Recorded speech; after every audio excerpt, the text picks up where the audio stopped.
Maldição da Residência Hill é considerada uma das melhores séries de terror dos últimos tempos, mas nem tudo ao redor dela é apenas elogios. Por isso que eu vou falar aqui pra vocês nesse vídeo um pouco sobre algumas polêmicas, também sobre alguns fatos emocionais da série e algumas técnicas que também cercam a série. Ela já tem alguns anos do lançamento, ela lançou em 2018, mas mesmo assim eu quero avisar vocês que esse vídeo contém spoilers, então se você não assistiu a série e deseja assistir, eu já aviso que esse vídeo não é pra você.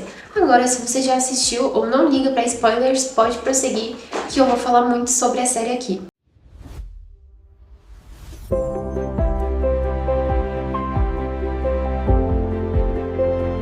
Olá, minhas paixões, tudo bem com vocês? Que bom ter vocês aqui de novo. A Maldição da Residência Hill foi lançada na Netflix e foi feita pelo Mike Flanagan. Só que como toda obra querida que lança, nos dias de hoje, a gente sabe que pode ser rodeada de muitas polêmicas também. Inclusive, uma dessas polêmicas é sobre a sua adaptação. Pois é, essa série foi adaptada de um livro. Então, os fãs, de certa forma, esperavam por algumas coisas que eles não receberam. Ah, e lembrando, os créditos de tudo que eu utilizar aqui vão estar aqui na descrição. Não se esqueçam disso. E, por favor, lembrem-se de se inscrever no canal, porque a sua inscrição é muito importante. E sua curtida também, para que eu saiba que você está gostando de receber esse tipo de conteúdo aqui no meu canal. Então, vamos para a primeira polêmica, que talvez seja uma das mais importantes, que é falando sobre a adaptação da Shirley Jackson, que é o livro original da onde a série foi adaptada.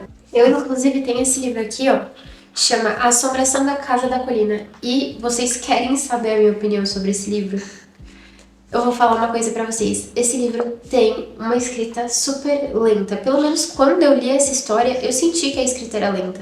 Eu vou, inclusive, fazer um vídeo à parte falando um pouco sobre esse livro. E quem sabe, talvez, eu venha reler o livro pra ver se eu consigo entender ele melhor e entender se realmente a escrita era lenta ou eu que estava lenta na hora de assistir essa história. Ô, Luna, o que você tá fazendo aí? Então, o que aconteceu com essa polêmica?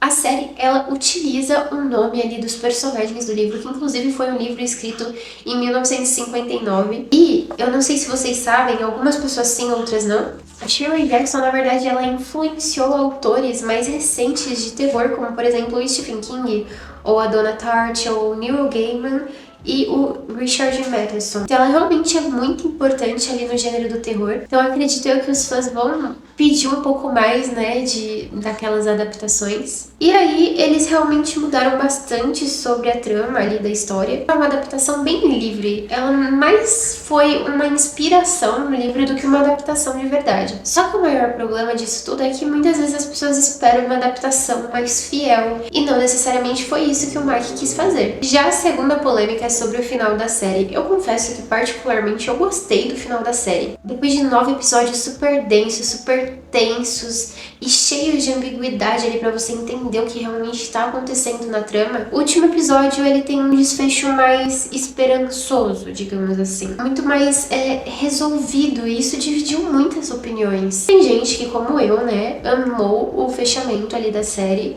E tem gente que simplesmente falou que não fazia sentido nenhum você seguir todos os episódios exatamente da mesma forma e chegar no último episódio e ser tão diferente. Eles sentiram que foi algo bonzinho demais pro que realmente a série entregou o tempo inteiro. Eu gostei por questão de que aquela família ela sofreu por tanto tempo e apesar do fechamento ter sido esperançoso, ainda assim foi um fechamento de um certo, como eu posso dizer, de uma certa tristeza, porque tem mortes ali, enfim.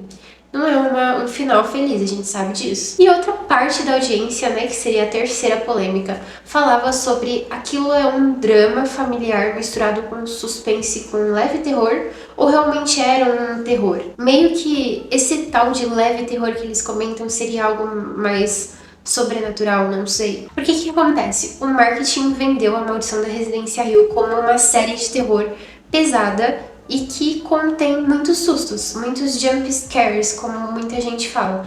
E eu confesso que eu sou uma pessoa que não assistiu muitos filmes de terror, principalmente aqueles mais assustadores, eu tenho muito receio de assistir ainda.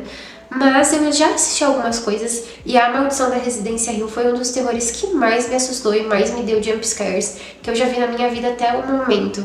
Então, acredito eu que aquelas pessoas que já estão acostumadas com aquele terror realmente pesado acharam essa série um tanto leve, apesar dela ter ali algumas partes mais tensas. E, claro, a gente sabe que é uma série que ela trata muito sobre o drama, sobre o luto, sobre a família, sobre as questões familiares, né, sobre o sobrenatural também. E usam o sobrenatural para mostrar que é uma metáfora do que os personagens carregam dentro deles mesmos. Então, é algo muito mais profundo, talvez, do que um filme de terror, será? Acredito eu que talvez sim. Já tinha lá os fantasmas escondidos e a teoria que foi negada pelo próprio criador da série. O Mike Flanagan escondeu fantasmas por todos os episódios, inclusive desde a primeira vez que eu assisti essa série, porque eu assisti ela 2 vezes já, eu sempre identifiquei que tem alguns fantasmas escondidos, e quando você assistir de novo, você vai encontrar outros fantasmas por lá. E claro, isso virou uma verdadeira caça ao tesouro entre os fãs, né? Porque todo mundo queria encontrar aquele fantasma que estava escondido e talvez você não tenha percebido de primeira. Só que o que acontece? Isso, obviamente, como sempre, vira várias teorias que talvez não sejam reais, porque começam a se tornar coisas mirabolantes. E aí o próprio criador precisou se manifestar e desmentir de que não tinha nada a mais, eram apenas fantasmas escondidos para você encontrar quando você assistir mais vezes, e é isso. E aí, por último, mas não menos importante, algo que eu já comentei aqui com vocês, que é sobre, na verdade não é sobre a série em si, mas é sobre a escrita mesmo, né?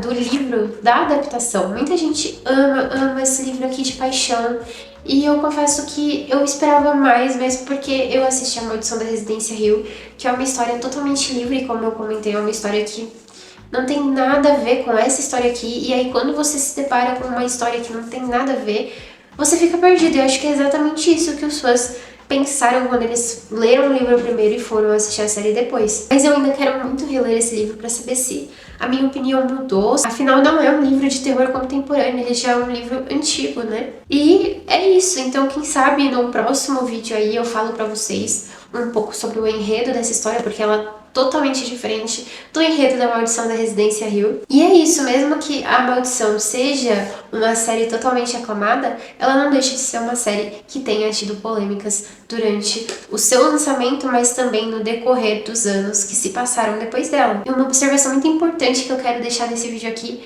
é que eu conheci pelo menos a atriz principal da Maldição da Residência Hill. Eu esqueci o nome dela agora, mas eu vou deixar ela aqui na tela, porque eu acho que ela ficou muito mais famosa, é claro, por conta dessa série, e teve muitas outras séries aí que vocês conhecem, como You, ou a própria Maldição da Residência Bly. Não é a Maldição da Residência Bly, eu também vou deixar aqui o nome certo da série, porque eu já esqueci. Me desculpem, estou gravando esse vídeo à noite, então minha cabeça não tá funcionando muito bem. Mas eu gosto muito dela, eu só consigo lembrar do nome dela da série, a Neo. Tanto é que quando eu assisto ela em qualquer outra produção, pra mim ela é a Neo o tempo inteiro. E isso é muito interessante pra você ver como o papel dela foi tão bom que ficou muito marcado na minha memória. E agora eu quero saber de você aí atrás. Qual polêmica você concorda e qual você discorda? E tem alguma que você ficou sabendo ou que você mesmo tenha criado na sua cabeça pra me contar aqui? Então deixa aqui nos comentários, que pode ter certeza que eu vou ficar muito feliz de ler os comentários de vocês. E é isso, eu espero que vocês tenham gostado desse vídeo. Já já eu volto com mais conteúdos aqui pra vocês. Tchau, tchau!